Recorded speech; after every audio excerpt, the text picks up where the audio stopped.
Vamos, hermanos, a Efesios capítulo 3, versos del 14 al 21. Luego de leer esta porción de las Escrituras, vamos a orar. Dice así, Efesios capítulo 3, versos 14 al 21. Por esta causa, pues, doblo mis rodillas ante el Padre de nuestro Señor Jesucristo, de quien recibe nombre toda familia en el cielo y en la tierra, que os conceda, conforme a las riquezas de su gloria, ser fortalecidos con poder por su Espíritu en el hombre interior, de manera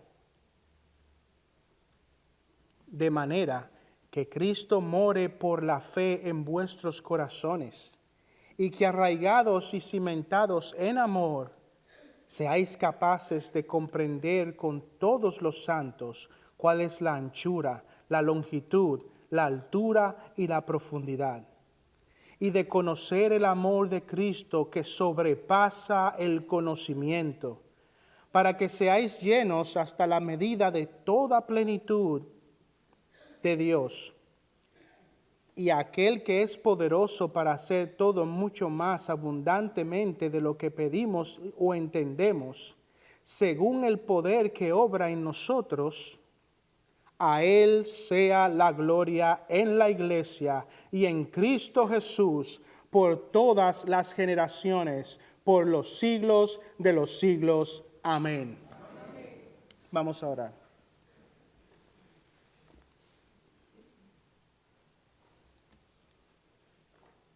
Oh Santísimo Padre Celestial, cantábamos, Dios está presente, vamos a postrarnos ante Él con reverencia. En esta mañana, te ruego, Dios de la gloria, que esta sea una realidad en los corazones de tu pueblo. Con tu misericordia, por tu misericordia y por amor a tu nombre, hazte presente en medio de nosotros. Por tu Espíritu, ven a hablar a tu pueblo. Te lo rogamos por los méritos de Cristo Jesús. Amén. Hermanos, hace 3 domingos iniciamos una serie que titulamos ¿Cómo vivir juntos en la casa del Padre? ¿Cómo vivir juntos en la casa del Padre? En esa ocasión, hace 3 domingos, iniciamos estudiando el pasaje de Primera de Timoteo, capítulo 3, versículos 14 al 15, donde Pablo le dice a Timoteo, te escribo estas cosas esperando ir a ti pronto, pero en caso de que me tarde, te escribo para que sepas cómo debe conducirse uno en la casa de Dios, que es la iglesia del Dios vivo, columna y sostén de la verdad. En nuestro estudio de ese pasaje, pudimos ver la preocupación del apóstol Pablo por llevar este mensaje a su alumno Timoteo. Pablo tenía una urgencia de dar a Timoteo estas instrucciones que el pueblo de Dios debería entender para saber cómo conducirse en la casa de Dios. Pablo en esta carta expresa una gran pasión por este tema, al punto que, como dice este pasaje, él no podía esperar llegar allá. Él tenía que enviar ese mensaje. Y la razón por la cual él tenía esta urgencia tiene que ver, en primer lugar, porque Pablo entendía lo que describimos en la vez anterior como la gloriosa identidad de la iglesia. Pablo estaba urgentemente necesitado de dar a Timoteo estas instrucciones para que el pueblo de Dios sepa cómo conducirse en su casa, debido a la gloriosa identidad de la iglesia. Esa iglesia es la casa de Dios. Esa es la casa de Dios, la iglesia del Dios vivo. Y como vimos en la vez anterior, este término casa de Dios no se está refiriendo a un lugar físico, no se está refiriendo a un edificio, sino que se refiere al lugar en donde los hijos de Dios están reunidos. Tiene que ver con un asunto de relación. Sus hijos están reunidos para adorarle y ese lugar donde ellos están es la casa de Dios. Los efesios, los que estaban en esa iglesia, eran antiguamente adoradores de ídolos. Pero ahora han venido a llegar a abrazar el evangelio mediante la proclamación de la palabra de Dios y han venido a creer en el Dios vivo y verdadero. Y Pablo les dice, allí donde ustedes se encuentran, allí donde ustedes se reúnen para adorar a Dios, ese lugar en ese tiempo es la casa de Dios. Esa es la gloriosa identidad de la iglesia. Pero Pablo tenía otra razón, y eso tenía que ver con eso tenía que ver con el lugar estratégico de la iglesia, la función estratégica de la iglesia. Pablo dice que esa reunión de los santos, esa iglesia, no solo es la casa de Dios, sino que también es columna y sostén de la verdad. La iglesia es al mismo tiempo la columna como es el sostén. Y con esto lo que Pablo nos trata de comunicar es que la iglesia en su totalidad es todo el sistema estructural designado por Dios para a través de eso revelar y promover su palabra, preservar su palabra, proclamar su palabra. La iglesia es el instrumento que Dios utiliza para el avance de su verdad. Y ha de hacer esto hasta que nuestro Señor venga en su segunda venida. La iglesia es la casa de Dios y es la columna y el sostén de la verdad. Ahora, habiendo visto la gloriosa identidad de la iglesia y habiendo visto su función estratégica, debemos preguntarnos, ¿cuál es el propósito de la iglesia? La iglesia tiene una identidad, casa de Dios. La iglesia tiene una función, columna y sostén de la verdad. Pero ¿cuál es su propósito? ¿Cuál es el fin? ¿Qué quiere lograr la iglesia? El propósito supremo por el cual existe la iglesia es para dar gloria a Dios.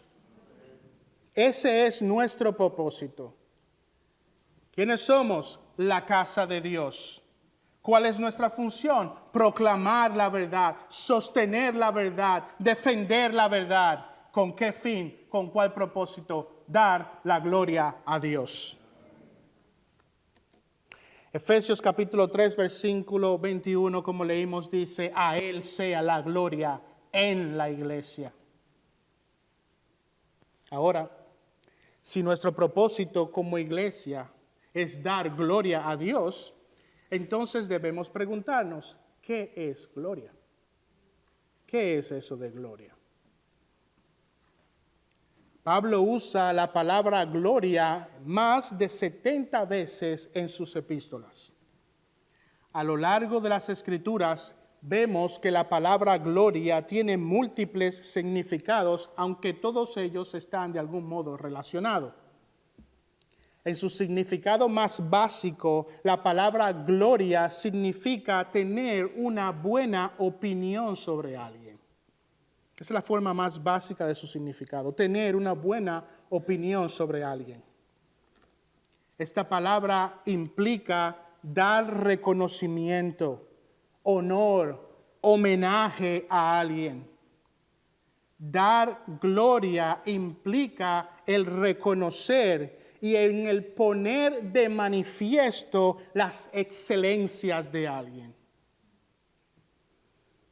En algunos lugares del Antiguo Testamento, esta palabra implicaba fortuna, riqueza y dignidad.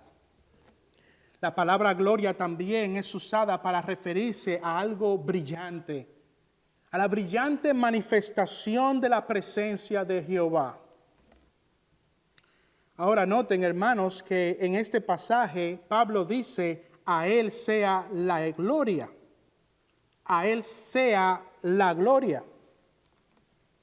Con esta expresión, esto no significa que la iglesia le está agregando algunos atributos a Dios o que la iglesia le está añadiendo gloria a Dios. Más bien con esta expresión, a Él sea la gloria, nos estamos colectivamente como pueblo haciendo un reconocimiento de los atributos que hacen que Él sea quien es. Los atributos que vimos esta mañana. La iglesia no añade nada al ser de Dios. La iglesia lo que hace es, al conocer a Dios, exalta su nombre y manifiesta su grandeza al reconocer quién Él ya es. Reconocer los atributos de Dios es tener una opinión exaltada de quién Dios es. Eso es dar gloria a Dios. A Él sea la gloria. Hermanos, noten que en este pasaje Pablo nos está llevando a reconocer el poder de Dios. Pablo habla de Dios como aquel que es poderoso para hacer todo mucho más abundantemente de lo que pedimos o entendemos, dice este pasaje. Y con esta expresión Pablo nos está haciendo referencia a la incomprensibilidad de Dios, algo que vimos en esta mañana. Y pensando en esto no fue planeado, yo no pude venir los domingos pasados a traer este material y por providencia del Señor, el mismo día que iba a explicar los atributos de Dios, entonces vengo a hablar de la función de la iglesia de traer gloria a Dios y en el reconocimiento de sus atributos.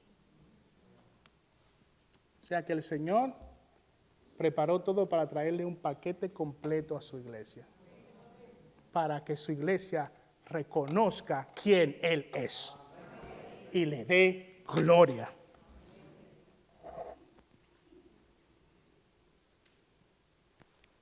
Pablo nos está haciendo referencia a su incomprensibilidad. Él es poderoso. Él es poderoso para hacer todas las cosas. Poderoso para hacer todas las cosas de una manera mucho más de lo que nosotros podemos entender, mucho más allá de lo que podemos comprender. El poder de Dios es incomprensible. Al decir mucho más de lo que podemos, de lo que pedimos o entendemos, Pablo está haciendo un reconocimiento teológico. El apóstol quiere que sus lectores lleguen a la realización de que Dios es, de que Él existe. Y al entender que Dios es, que Dios existe, entonces entiendan que ellos están siendo llamados a dar gloria a Él. Él es. Él es aquel incomprensible, aquel que tiene poder a un nivel que yo no puedo entender. Y porque Él es quien es, Él merece de mí la gloria. Dios es infinitamente poderoso, sobrepasa todo nuestro entendimiento. Es infinito. y yo soy finito. Él es todopoderoso y yo no lo soy.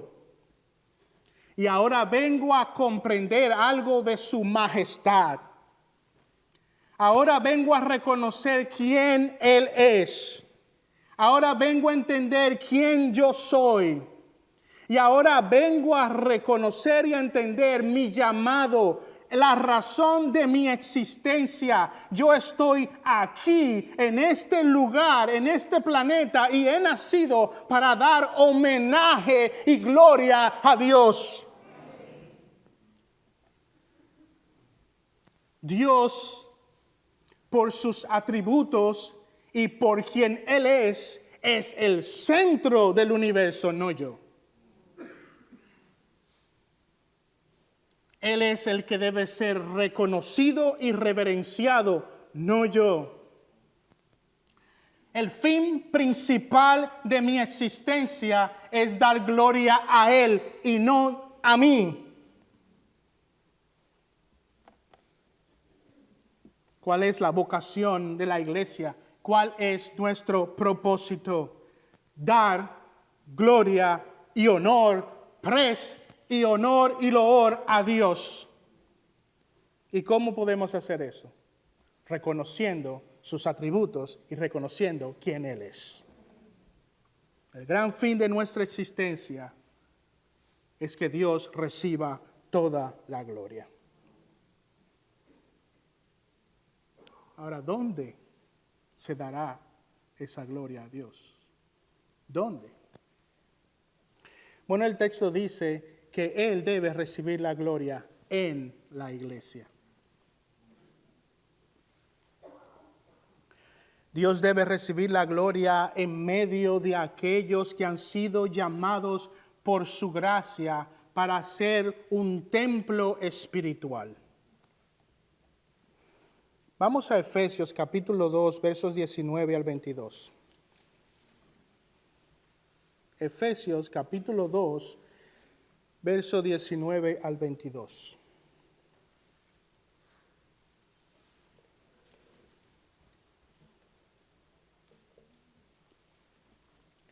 Dice así: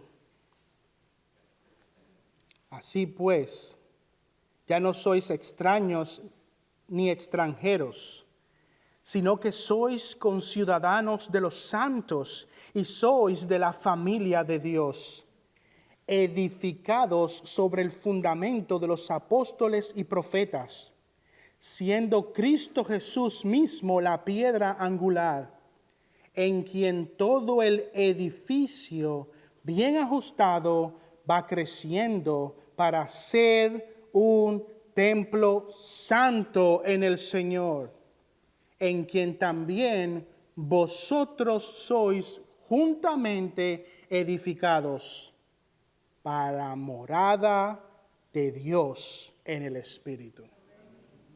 Para la morada de Dios en el Espíritu. Cada uno de los santos que componen la iglesia del Dios vivo son ese templo espiritual en donde Dios habita. Y si tú eres cristiano y has sido llamado por el Espíritu de Dios, junto con tus hermanos, has venido a ser casa de Dios. Y allí donde están los hijos de Dios, ahí Él debe recibir la gloria.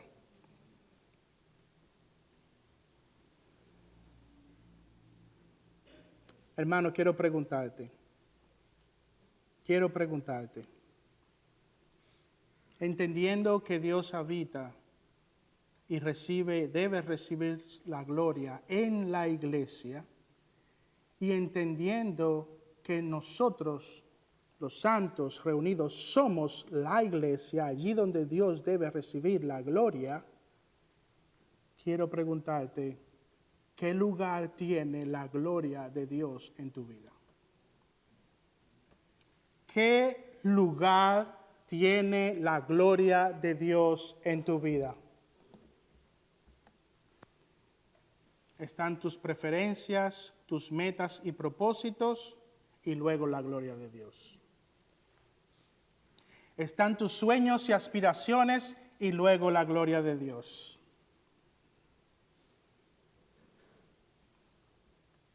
Más aún, hermano, te pregunto, entendiendo que la gloria de Dios debe ser recibida en la iglesia, y entendiendo que los santos somos la iglesia, ¿qué lugar tiene la iglesia en tu vida? ¿Qué lugar tiene la iglesia en tu vida? Hermano, te pregunto, ¿has venido a entender que tú eres la iglesia? ¿Entiendes esto? La iglesia no es el metal y los ladrillos de este edificio. Metal que el hermano Víctor tuvo que ir a buscar a North Dakota. Lejísimo. Esa no es la iglesia. Nosotros somos la iglesia. Y es aquí donde Dios debe recibir la gloria. ¿Qué lugar tiene la iglesia en tu vida? ¿Has entendido que tú eres la iglesia? Amas a la iglesia. Amas ese lugar allí donde Dios recibe gloria. Debe ser así porque es allí donde Dios ha determinado, ese es el propósito de tu vida, que Él reciba gloria. Amas a la iglesia. Miren lo que dice el fallecido pastor Archie Sproul sobre este asunto. Y estoy parafraseando esta cita. ¿Amas a la iglesia?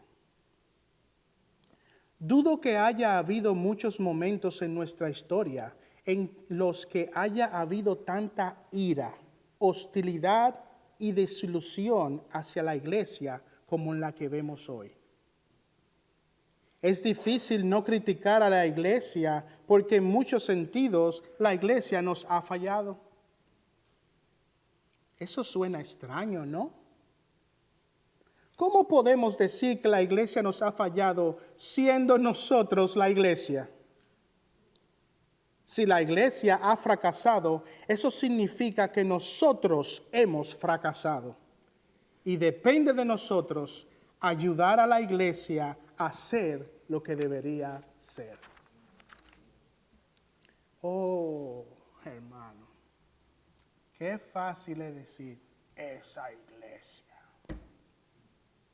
Qué difícil es decir ese miembro.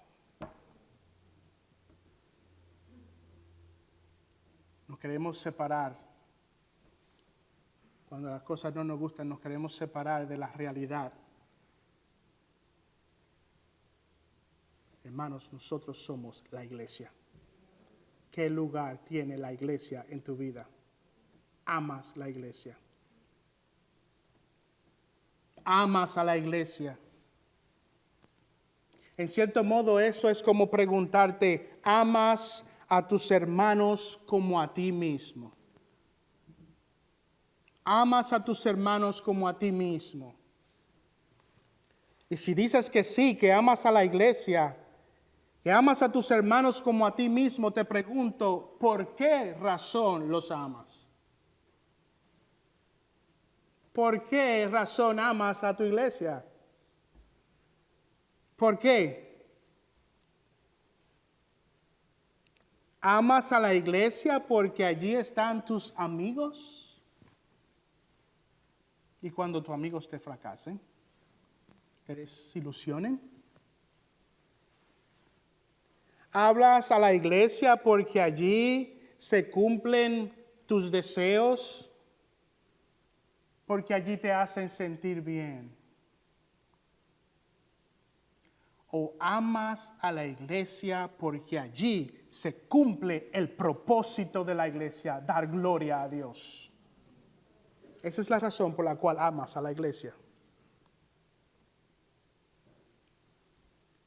Mira lo que dice el apóstol Pedro en Primera de Pedro, capítulo 4, 8 al 11. Vayan allá. Primera de Pedro, capítulo 4, versículos 8 al 11.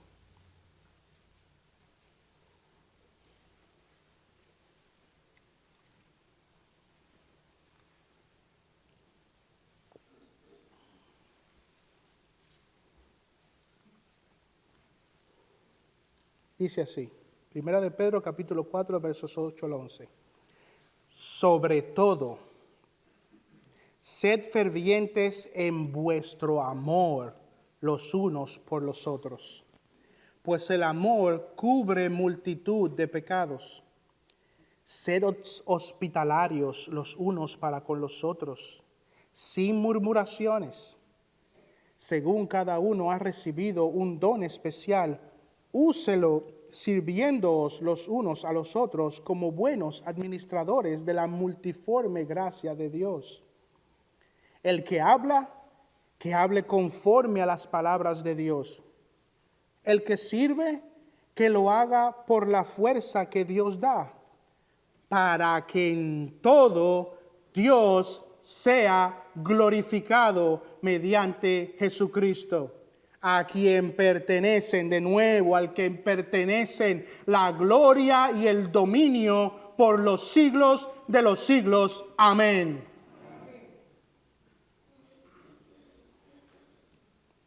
En este texto, Pedro nos da directivas específicas para la convivencia en la casa de Dios. Aquí Pedro llama al pueblo de Dios al servicio mutuo. Los llama no solo al servicio mutuo, sino a un ferviente amor los unos por los otros. Y si tenemos amor ferviente, como vemos en el versículo 8, ese amor producirá una fábrica de mantas en el corazón. Una fábrica de mantas por las cuales vamos a cubrir los pecados de nuestros hermanos. Si tenemos un amor ferviente en el corazón, como dice en el versículo 9, ese amor nos llevará a ser hospitalarios los unos para con los otros. Este amor hará que sea un privilegio hospedar a nuestros hermanos siempre que eso sea posible. Y nos llevará a amarnos los unos a otros con esta hospitalidad sin murmuraciones, sin pretensiones, sin comparaciones. Oh, porque la casa del hermano fulanito es mejor que la otra. O que la esposa del hermano fulanito cocina mejor que la otra. Todos los hombres creen que sus mujeres son las que mejor cocinan. Yo espero. Yo fui a visitar el pastor Ariel y me dieron arroz con habichuelas, ni carne tenían. Sin murmuraciones. Hospitalarios.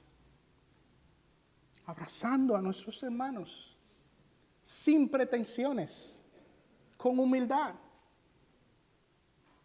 Lo que tengo para ti es arroz con huevo. Pero ese arroz con huevo, humildemente, me lo como contigo, mi hermano. El amor nos va a llevar a eso. Luego en el versículo 10, Pedro da directivas sobre cómo servirnos los unos a los otros con nuestros dones. El que tiene el don de la palabra, que hable lo que dice la palabra de Dios. El que sirve en la iglesia, desde los sugieres, los diáconos, los pastores, todos los oficiales de la iglesia, lo hacemos amparados en el poder de Dios, dependiendo de Dios para el bien de nuestros hermanos. Ahora, hermanos, ¿cuál es el propósito de estas directivas de cómo vivir en la casa del Padre? ¿Cuál es el propósito de todo esto que Pedro nos está diciendo? Bueno, alguien podría decir que es obvio, el propósito de todas estas directivas es crear a una iglesia feliz. vamos a ser felices. Claro que vamos a ser felices cuando estas cosas se pongan en práctica. Qué bueno es habitar los hermanos juntos en armonía. Qué bueno es cuando te invitan a una casa a comer. Las esposas no tienen que fregar después. Pobre de la hermana que está hospedando. Qué bueno es venir a la iglesia y ver el sacrificio de los sugieres para mantener las cosas en orden. Lo hacen con amor. Todas estas directivas, claro, van a producir a una iglesia feliz. Pero este no es el centro de poner en práctica estas cosas. La felicidad de los miembros de la iglesia es un subproducto de eso. La felicidad nuestra, la alegría nuestra en nuestro lugar es un subproducto de poner en práctica esas cosas. Es un subproducto del amor, es algo que viene como resultado de, no es el propósito principal de. El propósito primario no es la felicidad. El propósito primario del amor entre nosotros es darle la gloria a Dios. Para que en todo Dios sea glorificado. ¿Por qué vienes a la iglesia? ¿Por qué vienes a esta iglesia?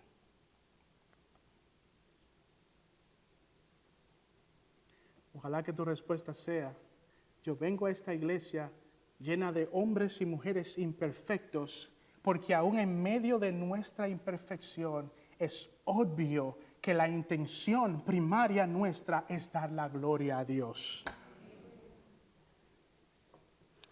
Es dar la gloria a Dios. Yo quiero estar en esa iglesia imperfecta porque allí Dios me ha llamado a ser una piedra más de esa columna. Porque ahí Dios me ha enviado para poder promover la verdad, sostener la verdad. Porque ahí Dios me ha dado la oportunidad de ser bueno con mis hermanos, amar a mis hermanos. Pero todas estas cosas, el centro de la iglesia es dar gloria a Dios. Es obvio. Por eso yo amo a mi iglesia imperfecta, porque es obvio. En el orden, en lo que cantan, en lo que predican, es obvio que no es sobre mí. Es obvio que aquí el centro es la gloria de Dios.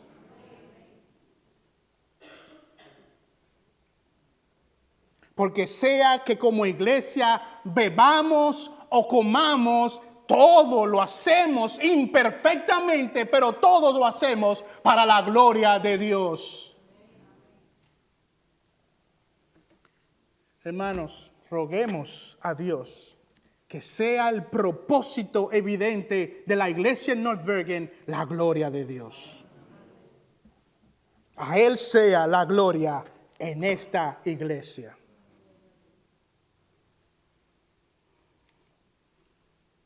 Ahora, hermanos, debemos preguntarnos, ¿cómo es posible que hombres imperfectos y pecadores como nosotros podamos dar gloria a Dios?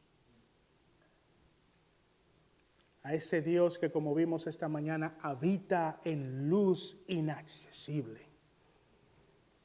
Aquel que es un espíritu purísimo. La gloria de Dios, la iglesia puede dar gloria a Dios gracias a nuestra conexión con Cristo Jesús. Nuestra unión con Cristo Jesús posibilita nuestra capacidad de dar gloria a Dios, de hombres imperfectos como nosotros dar gloria a Dios. Por eso es que este texto dice, a Él sea la gloria en la iglesia y en Cristo Jesús. Al decir y en Cristo Jesús, Pablo procura hacer una conexión vital con el Mesías prometido. La frase en Cristo es una de las descripciones más comunes en las Escrituras para referirse a un seguidor de Jesús. La expresión en Cristo, en el Señor o en Él aparece más de 100 veces solo en las cartas de Pablo. Estar en Cristo obviamente no significa estar dentro de Cristo como si estuviésemos dentro de una caja. Estar en Cristo es estar unidos a Él como está unida la rama de un árbol. El mismo Cristo dijo, yo soy la vid, vosotros los sarmientos. Estar en Cristo es estar unidos a Él salvíficamente. Por eso es que Pablo dice en 2 de Corintios capítulo 5 verso 17, de modo que si alguno está en Cristo, nueva criatura es. Aquellos que están en Cristo son los hijos de Dios, los cristianos, los que han sido salvos por Él. La pregunta obvia es, ¿estás tú en Cristo? ¿Estás tú en Cristo?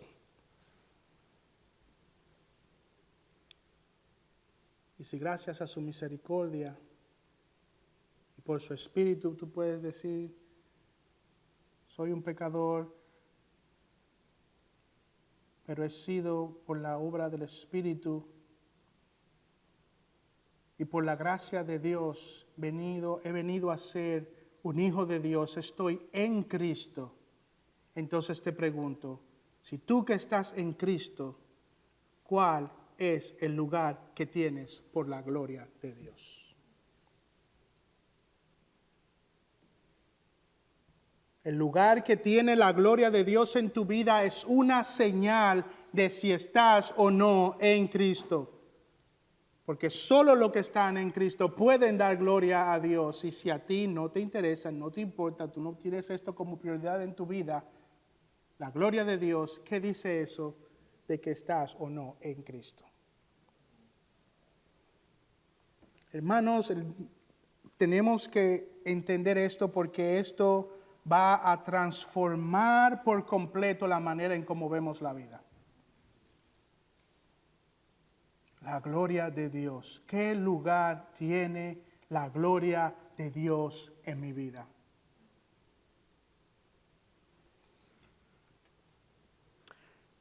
Ahora, hermanos, y por último notemos que Pablo establece el tiempo de duración en el que la iglesia estará realizando este propósito. Dice el pasaje, por todas las generaciones, por los siglos de los siglos. Un comentarista apunta al hecho de que esta oración tiene una composición algo inusual. Usualmente, cuando los escritores del Nuevo Testamento quieren referirse a la eternidad, frecuentemente dicen por los siglos de los siglos. Pero aquí Pablo agrega la frase por todas las generaciones. La palabra generación, además de otros significados, tiene un sentido cronológico y se refiere al tiempo de vida entre los padres y sus hijos, y el tiempo que luego sus hijos tienen también sus hijos. Eso se le llama una generación. La palabra generaciones también se refiere al conjunto de personas que, habiendo nacido en fechas próximas e influenciadas por la misma cultura, se consideran como parte de un grupo. Por ejemplo, tenemos la generación de los 80. Son personas que nacieron dentro de fechas próximas y que comparten la influencia de una cultura, la cultura de los 80. En el caso mío, yo soy de la generación de los 90. Generación X. La mejor generación. Tenemos la generación X o tenemos los millennials. Pobres millennials.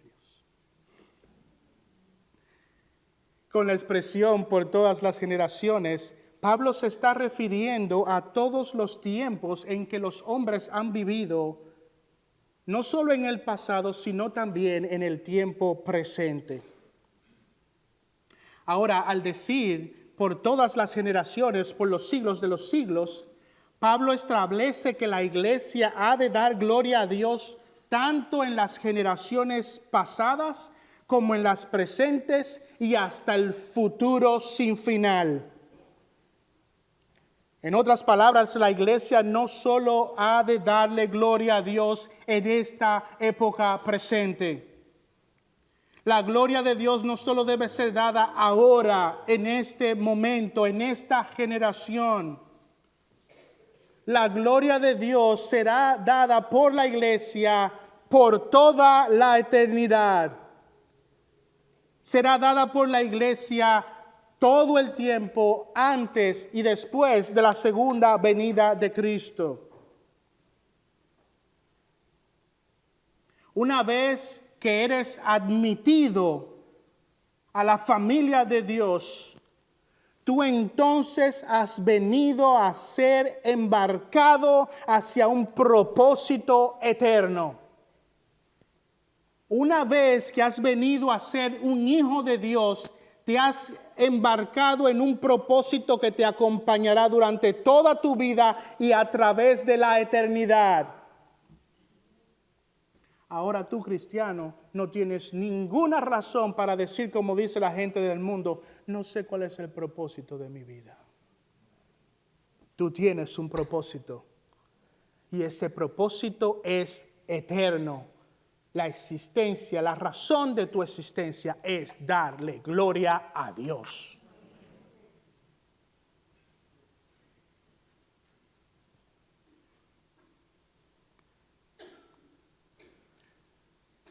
Tengo que ir a un psicólogo y a un psiquiatra porque estoy pasando por la crisis de la mediana edad. No sé cuál es el propósito de mi vida. Mis hijos se fueron de la casa y ahora estoy solo con esta mujer. Mis hijos se fueron de la casa, ahora estamos pasando por el síndrome del nido vacío. Y ahora estoy encerrada aquí con este hombre. No sé cuál es el propósito de mi vida, ya me jubilé. Durante 30 o 40 años fui siempre un arquitecto trabajando en una oficina y ese era el propósito de mi vida. Ahora no sé qué hacer. Ahora tengo que pintarme el pelo, comprarme una Harley Davidson y irme montando en motocicleta de aquí a California. Ahora tengo que tirarme de un avión para sentir algo. Ahora tengo que dejar a esa mujer, ahora tengo que dejar a ese hombre porque me quiero conseguir uno más joven, una más joven.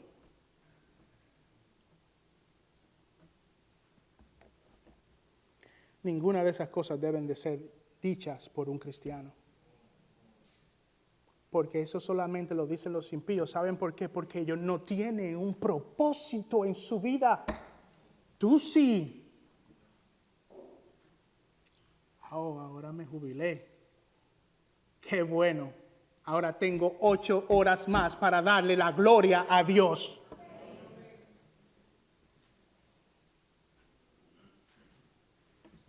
Pastor Ariel, ¿qué es lo que hay que hacer? ¿En qué puedo ayudar? Ahora tengo 8 horas más en el día, 40 horas a la semana. ¿Cómo puedo ahora, con el tiempo que Dios me ha dado, todavía tengo salud, todavía tengo fuerza? Ahora, ¿cómo puedo, con lo que tengo libre, darle gloria a Dios? ¿Por qué no tengo que preguntarme cuál es el sentido de mi vida? Yo lo sé. Yo lo sé. Ahora no puedo trabajar porque estoy postrado en una cama. Y mis debilidades no me están permitiendo hacer esto que he hecho por tanto tiempo. La pregunta no es, ¿cuál es mi propósito ahora? La pregunta puede ser, ¿cómo puedo llevar a cabo mi propósito? Porque mi propósito yo lo sé. El sentido de mi vida yo lo sé. Y no se trata sobre mí, yo no soy el centro.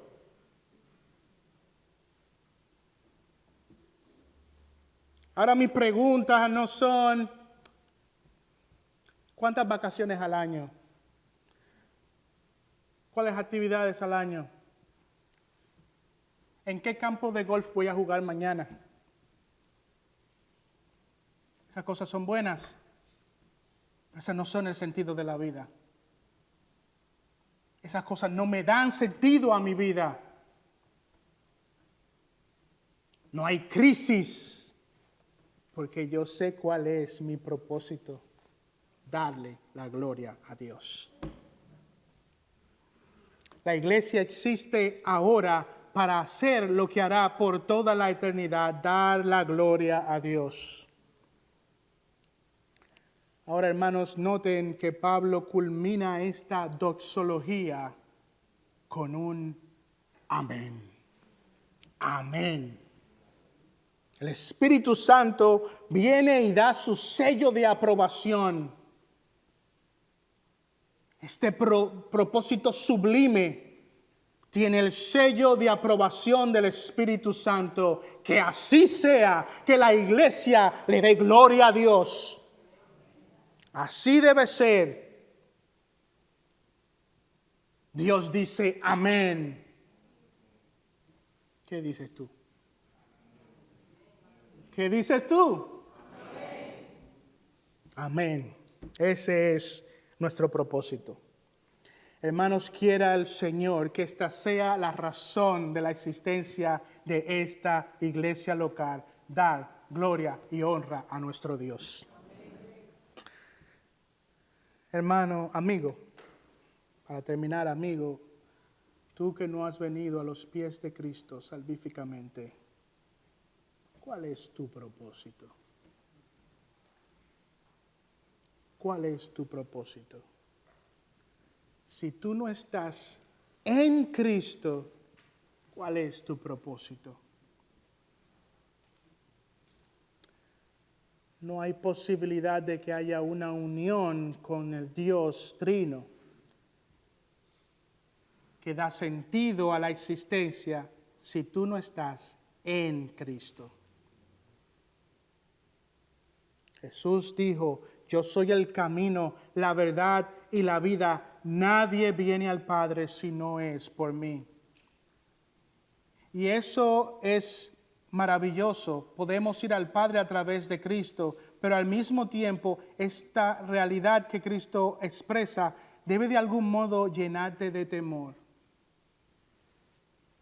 Porque nadie va al Padre si no es a través de Él. Eso quiere decir que si tú no estás en Cristo, el Padre es inaccesible por ti. Tú no puedes acceder a Dios. Tú no puedes tener una relación personal y salvífica con Dios, a menos que sea a través de la obra de nuestro Señor Jesucristo. Ven a los pies de Cristo. Confiesa tu pecado. Confiesa que has vivido toda tu vida en rebeldía a Dios. Ven con humildad, reconociendo quién Él es y quién eres tú, reconociendo que eres un pecador. Sométete a la voluntad de Dios. Pide perdón por tus pecados. Ruega por el perdón de tus pecados para que Cristo venga y por su sangre borre y limpie tus pecados. Y ahí podrás tener acceso a Dios. y junto con los santos vendrás a tener el propósito de tu vida, dar la gloria a Dios. Vamos a orar.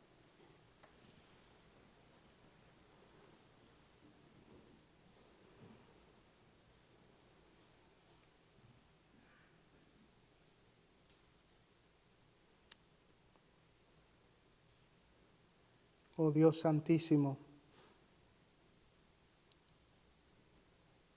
perdónanos, Señor, cuando en algún momento, de forma personal o como iglesia, nos hemos desviado de nuestro propósito. Ven con tu palabra, penetra en nuestros corazones y ayuda a esta iglesia local y a cada uno de sus miembros a tener como sumo gozo, como propósito supremo de nuestra existencia, el darte gloria. Te rogamos estas cosas. Llévanos con bien a nuestros hogares. Sé con tu siervo que ha de predicar la palabra en esta noche. Te lo rogamos por los méritos de Cristo. Amén.